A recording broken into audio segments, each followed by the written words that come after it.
तरह उन्होंने शराबबंदी लागू की, एक अच्छा काम किया बिहार में, उसी तरह से वो मुचकुंद दुबे आयोग की सिफारिश यानी कि समान शिक्षा प्रणाली को बिहार में लागू करने का काम करते करते जाएं। ये सब अपने बच्चों को निजी विद्यालयों में पढ़ा रहे हैं।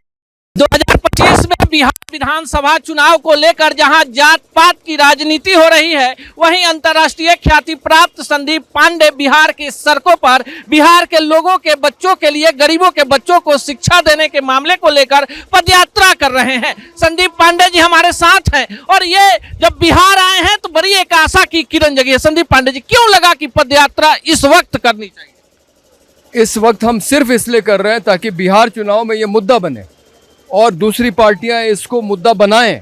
भाई सबसे पहले तो नीतीश कुमार जी ही जिम्मेदार हैं, उन्होंने ही मुचकुंद दुबे आयोग बनाया था और किसी से ने तो बनाया नहीं।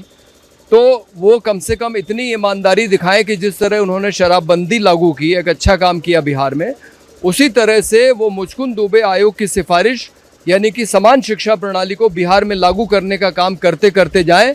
तो इस प्रदेश की गरीब जनता खास करके उनके प्रति बहुत कृतज्ञ रहेगी।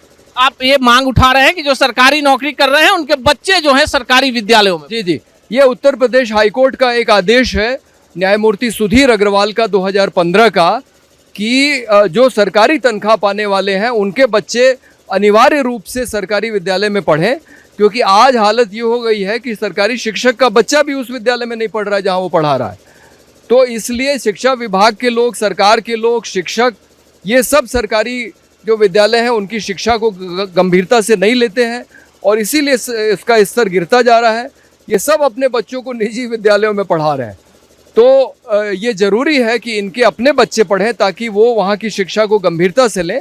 और जिस दिन डीएम और एसपी और विधायक और सांसद और जजों के बच्चे सरकारी विद्यालय में जाने लगेंगे, आप देखिएगा कि सरकारी विद्यालय की शिक्षा का स्तर अपने आप अच्छा हो जाएगा। चलिए, संदीप पांडे जी हैं और इनका मानना है कि बिहार को बदलने के लिए सिर्फ चुनावी नारे और वोट बैंक की राजनीति मत कीजिए। कम से कम हजूर उन 13 करोड़ बिहारियों के बारे में सोच लीजिए जिन्हें 2 जून की रोटी नहीं मिलती। संदीप पांडे आएंगे, पदयात्रा करेंगे, आपको जगाएंगे, लेकिन आप अगर सोए रहिएगा तो न बिहार की किस्मत बदलेगी और न गरीब का हक उसे मिल पाएगा। बाकी आप क्या सोचते हैं कमेंट बॉक्स में जरूर बताइएगा।